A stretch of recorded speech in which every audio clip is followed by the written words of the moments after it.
Video de inmunohistoquímica.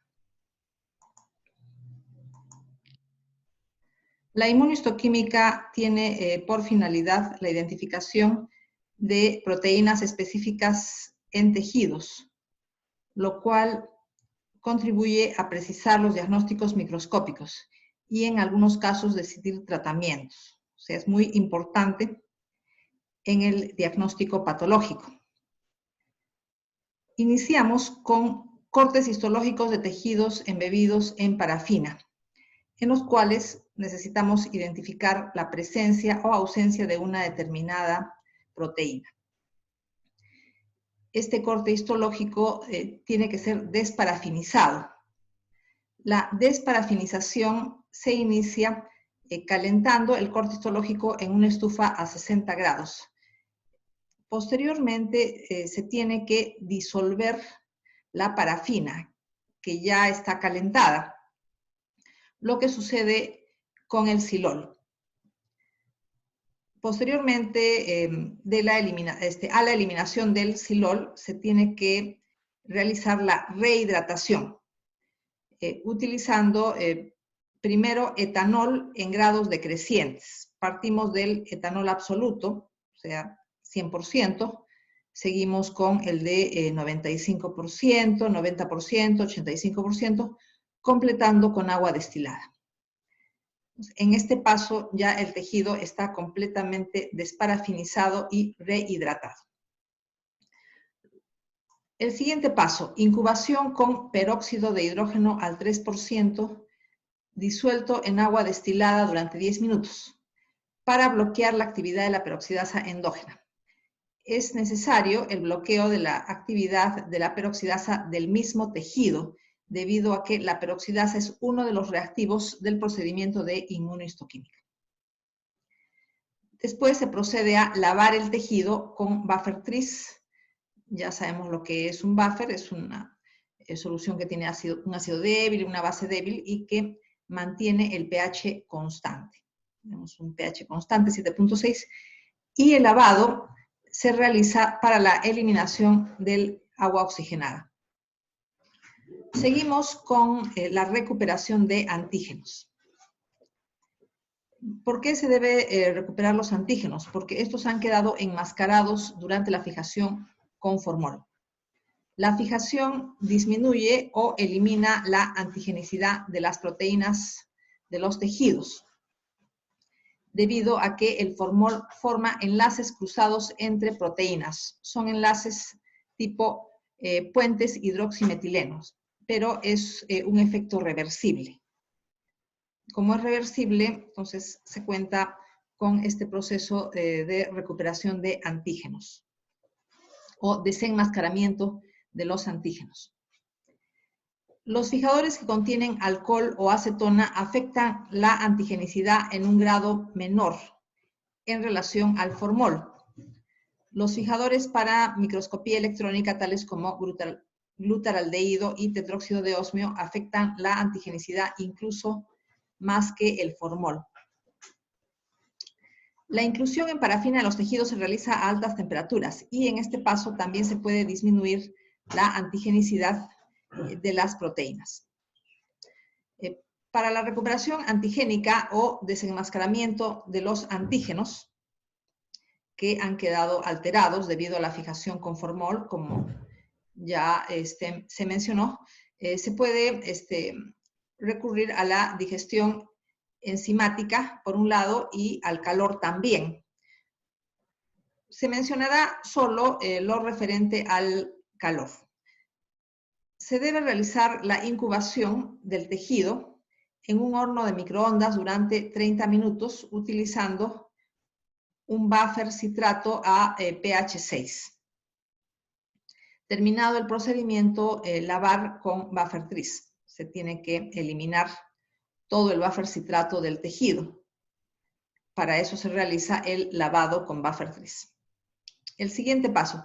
Incubación de los cortes histológicos con los anticuerpos primarios. Los anticuerpos primarios son obtenidos comercialmente, es decir, que se compran. Generalmente son del tipo monoclonal. Y la incubación del tejido con los anticuerpos primarios se realiza durante 30 minutos. Tenemos que tener en cuenta que los anticuerpos primarios pueden ser policlonales o monoclonales.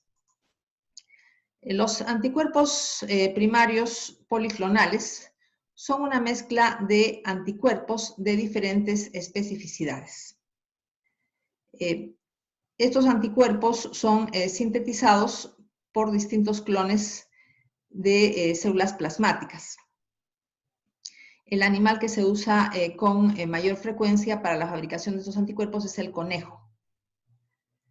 Hay problemas de reproducibilidad por variaciones en los lotes de reactivos. Entonces, los anticuerpos policlonales tienen algunas desventajas. Por otro lado, tenemos los anticuerpos primarios monoclonales. Se fabrican mediante la técnica del hibridoma, tienen alta especificidad, se reduce el riesgo de reacciones cruzadas y la fuente de anticuerpos es ilimitada, ya que los hibridomas se pueden congelar, descongelar y volver a cultivar. Entonces, vamos a recapitular los dos tipos de anticuerpos primarios que se pueden utilizar. Se adquieren en el comercio, o sea, se compran. Tenemos los policlonales y los monoclonales. Producto de la incubación, los antígenos del tejido reaccionan con los anticuerpos añadidos. Estamos hablando del anticuerpo primario. Si los antígenos que se están investigando no están presentes en el tejido, el resultado del procedimiento será negativo.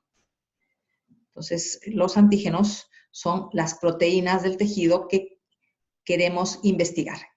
Queremos saber si están presentes o están ausentes en el corte histológico en cuestión. Vamos a mostrar algunos gráficos.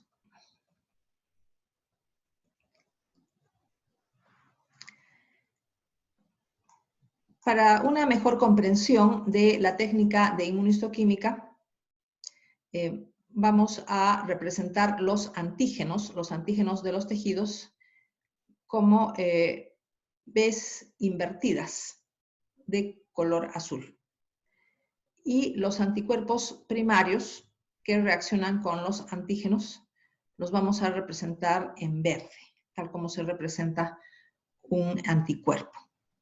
Entonces tendríamos el primer paso, que es la incubación del tejido con el anticuerpo primario. Aquí tenemos la representación del primer paso.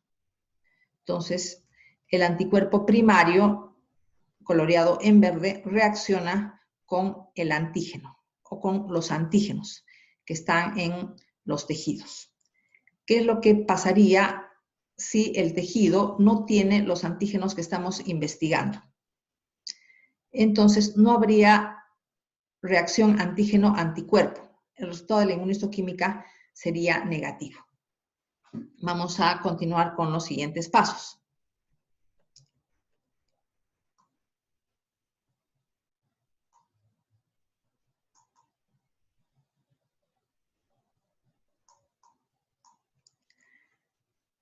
Eliminar los anticuerpos no unidos mediante lavado con buffer tris. Entonces, damos un tiempo para que se realice la reacción antígeno-anticuerpo. Si no hubiera el antígeno, entonces no hay reacción antígeno-anticuerpo. Ninguno de los anticuerpos añadidos queda unido a antígenos del tejido que estamos investigando. Entonces, tenemos que eliminar estos anticuerpos no unidos mediante lavado con buffer tris y se realiza una segunda incubación con el anticuerpo secundario. Pero el anticuerpo secundario es biotinlado, es decir, que tiene una marca de biotina. Una molécula de biotina está unida, está adherida al anticuerpo secundario. La incubación se realiza por 15 minutos. El anticuerpo secundario se une a los anticuerpos primarios, que queden fijos en el tejido durante la primera incubación. De esta manera, el anticuerpo primario puede actuar como un antígeno para el anticuerpo secundario, que se une a la fracción FC, fracción constante del primario. Continuamos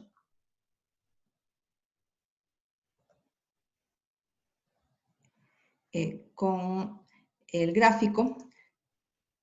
Los anticuerpos secundarios se representan en amarillo y tienen una marca de biotina, o sea, tienen una molécula de biotina adherida. La biotina se representa como una flecha celeste. Entonces, vamos a continuar. Suponiendo que el antígeno que estamos investigando está presente en el tejido. Entonces, se une al anticuerpo primario. Añadimos el anticuerpo secundario en amarillo con una marca de biotina, la flechita celeste. Si ha habido reacción antígeno-anticuerpo al inicio, entonces también sucederá esta segunda reacción, solamente que el anticuerpo secundario se une a la porción FC, a la porción constante del anticuerpo primario. Se forma entonces un complejo molecular que se parece a un sándwich. Son moléculas en varias capas.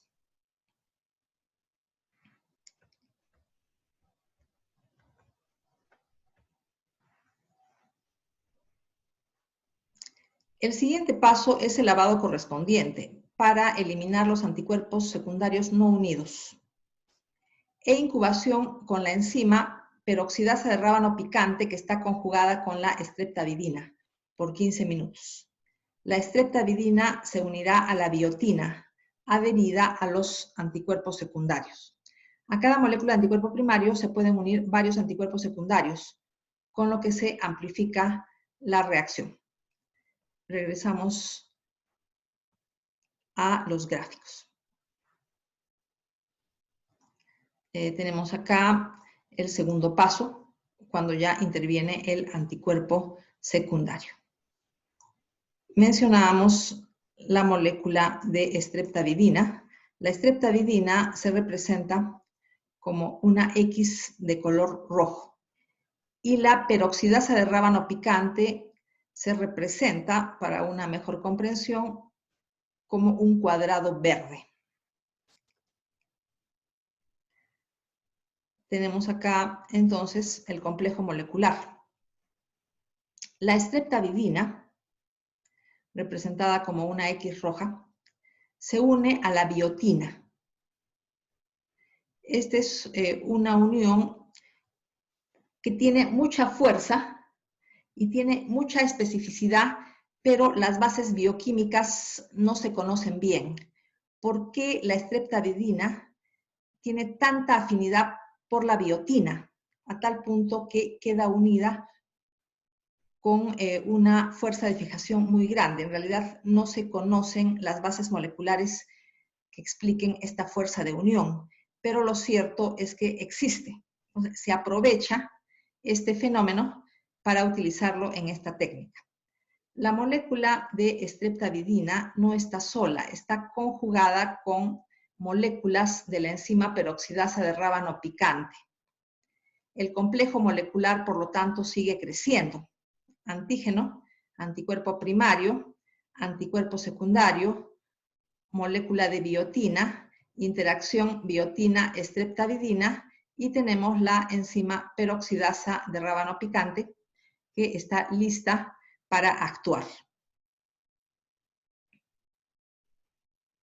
Continuamos entonces con las reacciones. Lavar nuevamente con el buffer ya mencionado, el buffer tris, que ya lo hemos mencionado varias veces. En cada paso tiene que haber lavados, porque se tiene que eliminar todas las moléculas que no se hayan unido al tejido. Y después se añade el sustrato cromogénico, que es la diaminobencidina, en una solución que contiene peróxido de hidrógeno. Si la reacción es positiva, se depositará un material granular de color marrón en el citoplasma de las células epiteliales. Entonces, la presencia de un material granular de color marrón significa que la reacción ha sido positiva y la proteína que estamos investigando está presente efectivamente en el corte histológico. La streptavidina, mencionábamos que para una mejor comprensión, en el gráfico lo representábamos como una X de color rojo. La streptavidina es una proteína tetramérica, no glicosilada, que es producida por el microorganismo Streptomyces avidini. Tiene una avidez sorprendente por la biotina, una afinidad sorprendente por la biotina. La biotina es una molécula pequeña y forma parte del complejo B, es la vitamina B7. Al ser un tetrámero, o sea, la streptavidina es un tetrámero, tiene 4 sitios potenciales de unión con la biotina. Cada monómero se une a una molécula de biotina y el complejo formado por estas 2 moléculas es muy estable. No se conocen las interacciones moleculares que dan lugar a esta unión tan fuerte como lo he mencionado. La peroxidasa de rábano picante reduce el peróxido de hidrógeno hacia oxígeno molecular y agua. Con el oxígeno molecular, el cromógeno diaminobencidina es oxidado, dando un precipitado de color marrón que se deposita en las células en las que ha habido reacción positiva. Entonces, partimos del cromógeno. Cromógeno es una sustancia que da color, como ya sabemos. El cromógeno es la molécula diaminobencidina. Se añade, entonces, agua oxigenada. Se cuenta con peroxidasa de rábano picante, que está unida a la streptavidina, como ya se ha representado en un gráfico. Entonces, la peroxidasa actúa sobre el agua oxigenada, liberando oxígeno molecular. El oxígeno molecular oxida la diaminobencidina. Entonces, tenemos una diaminobencidina oxidada. Y cuando la diaminobencidina es oxidada, precipita como un material granular de color marrón. Vamos a ver entonces nuevamente los gráficos. Nos quedamos en esta parte del gráfico streptavidina que se une a la biotina. Se representa como una X porque es más fácil de esta manera representar la capacidad de cada molécula de streptavidina o cada tetrámero de unirse con 4 moléculas de biotina. Entonces, por la forma como se ha representado este tetrámero, se puede comprender que se puede unir a 4 moléculas de biotina y tenemos la peroxidasa de rábano picante. El sustrato, perdón, el cromógeno es la diaminobencidina. Ya hemos mencionado qué es lo que sucede, ¿no? La oxidación de la diaminobencidina y su precipitado como un material granular de color marrón. Entonces tenemos acá la representación de la reacción positiva. Se deposita de esta manera, o sea, se representa de esta manera para que se comprenda la reacción que sucede en el tejido.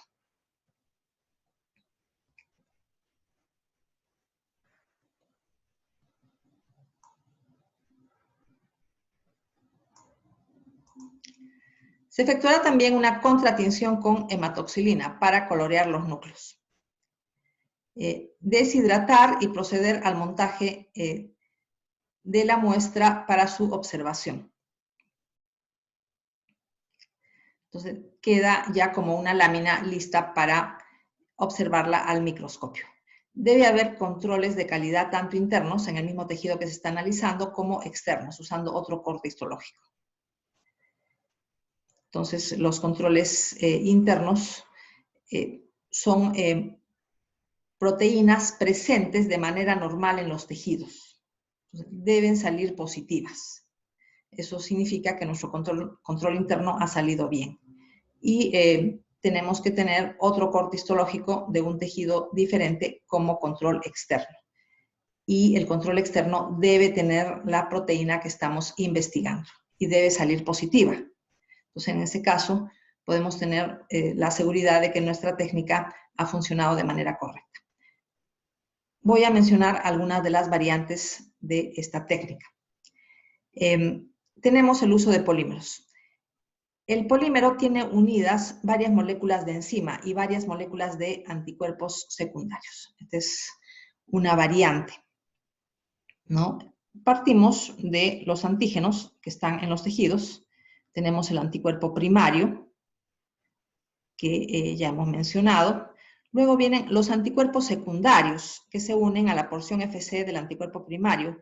La diferencia es que el anticuerpo secundario está unido a un polímero, generalmente es un polímero de dextrán.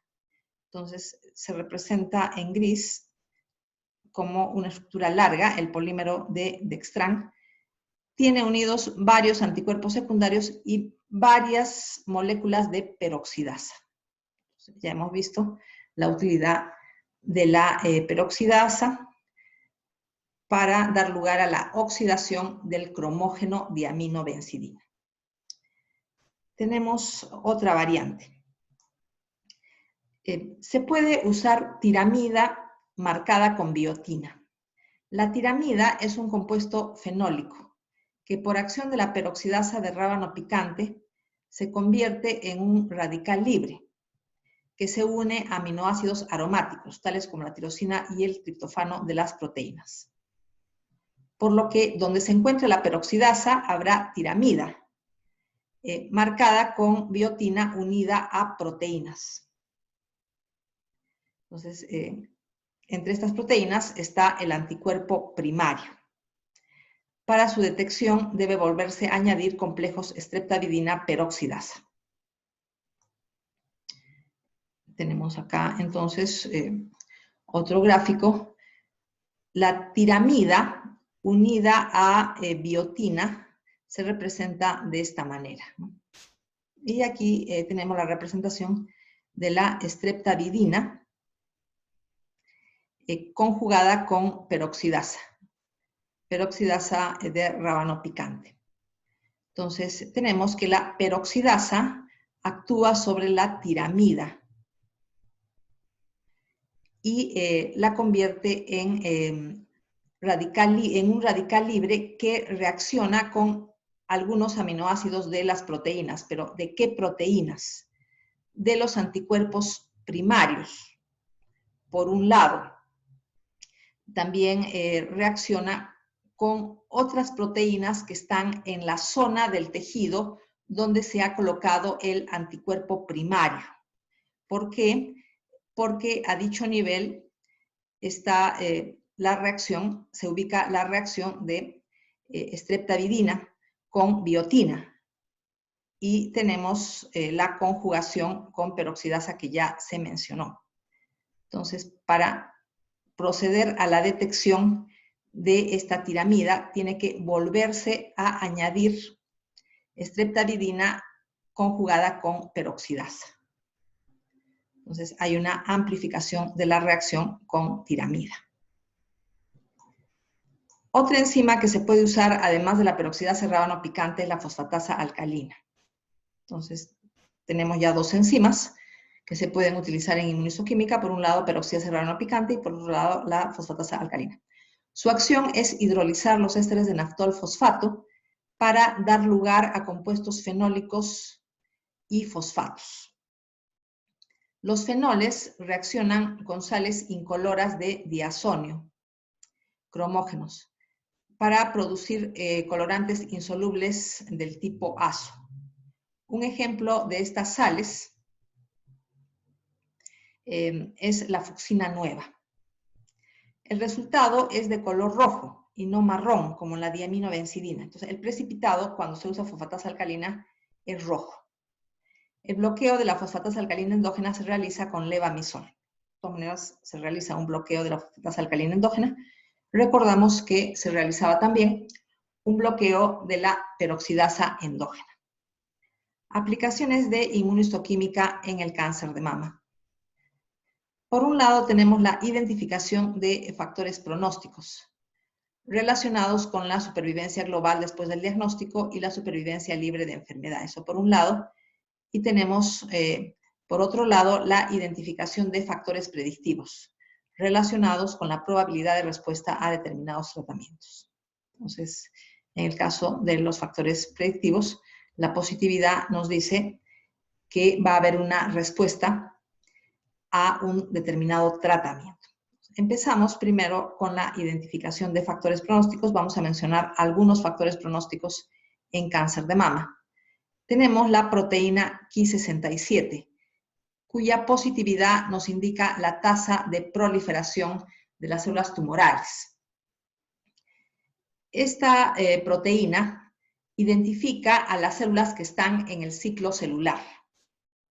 Entonces, cuando la célula está en el ciclo celular, puede ser en G1, en G2, en fase S o en fase M, o sea, fase de mitosis, su núcleo será positivo para Ki67. En cambio, si una célula está en fase G0, si está en fase G0, esta célula será negativa para Ki67. ¿Dónde se ubica la positividad por inmunistoquímica de Ki67? Se ubica en el núcleo, porque Ki67 está en el núcleo. Se informa el porcentaje de positividad, es decir, se cuentan 100 células y se ve cuántas tienen el núcleo positivo, según inmunohistoquímica. Entonces se informa ese porcentaje. A mayor tasa de proliferación, o sea, a mayor porcentaje de positividad, peor pronóstico. Pero hay mayor probabilidad de respuesta a quimioterapia. O sea, mientras más elevada sea la tasa de proliferación, hay mayor posibilidad de respuesta a quimioterapia, pero al mismo tiempo peor pronóstico. P53. Nosotros sabemos bastante sobre P53. La expresión inmunohistoquímica de la proteína P53 se ha comportado como un factor independiente de mal pronóstico en el cáncer de mama.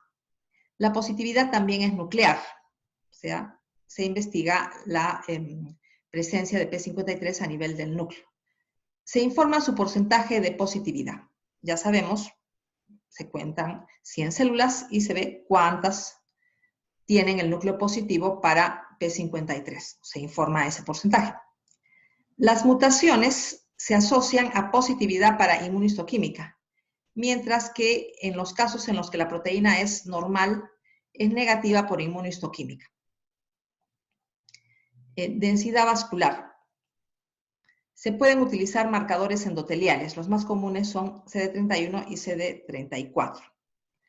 Entonces, estas proteínas están presentes en las células endoteliales y la positividad nos ayuda a identificar los vasos. Se puede contar el número de vasos por unidad de área microscópica. Respecto a los factores predictivos, tenemos receptores de estrógenos y progesterona. La positividad es nuclear. Se informa el porcentaje de positividad igualmente. El mínimo es 5%, o sea, menos de 5% se considera negativo. Predicen buena respuesta a la manipulación hormonal con antiestrógenos tipo tamoxifen, raloxifen, etc. CERV2 es un tipo de receptor del factor de crecimiento epidérmico. La positividad es de membrana. Se informa en cruces según la intensidad de la coloración. Su positividad indica respuesta a anticuerpos contra esta proteína. Esto es lo que denominamos terapia biológica. El uso de anticuerpos contra determinadas proteínas que están presentes en el tumor. Decíamos que la positividad es de membrana, es un receptor de membrana.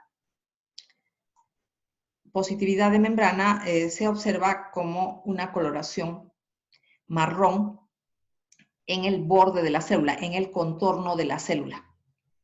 Entonces tenemos acá, núcleo se ve azul. Todo lo que es azul en inmunistoquímica es negativo. Entonces tenemos núcleos azules, negatividad en el núcleo, citoplasmas blanquecinos, negativo, pero los contornos marrones. Entonces hablamos de una positividad de membrana. Positividad de membrana. Núcleos azules negativos, citoplasmas azules o claros negativos, positividad de membrana. Positividad nuclear. Entonces la coloración marrón se observa en los núcleos. Entonces, mencionábamos el caso de receptores de estrógeno, por ejemplo, P53, Ki67, etc. Otra foto. Positividad nuclear, solo el núcleo, citoplasma no, membrana tampoco. Tenemos acá una positividad citoplasmática, donde los núcleos se ven azules, quiere decir que los núcleos son negativos, pero si observamos los citoplasmas son marrones, entonces la positividad está en el citoplasma. En este caso se trata de un carcinoma neuroendocrino y el antígeno investigado es la sinaptofisina, positiva en el citoplasma. Tenemos también otra foto de positividad citoplasmática, en este caso es la panqueratina. Evidentemente es la epidermis. Las células de la epidermis tienen queratina. No tiene nada de raro que los citoplasmas sean de una tonalidad marrón. ¿Por qué la dermis tiene la tonalidad marrón? En este caso se trata de un caso de amiloidosis macular, pero el amiloide en la dermis procede de la queratina de las células de la epidermis. Entonces se trata de un proceso patológico denominado amiloidosis macular y hay una destrucción de proteínas, de células de la membrana basal y la epidermis que contiene queratina, al ser destruida, deja libre la queratina en la dermis y precipita o se acumula en forma de fibrillas. Entonces, son fibrillas de amiloide que derivan de la proteína queratina. Está positivo, en este caso de inmunohistoquímica, de análisis de inmunohistoquímica. Resultado negativo. ¿Qué es lo que pasa cuando hay negatividad? Todo es azul. Núcleo azul, citoplasma azul o claro y los contornos celulares no tienen mayor coloración. Resultado negativo, todo se ve azul. ¿Por qué? Porque se ha utilizado la hematoxilina como contratinción. Finalización del video de inmunohistoquímica.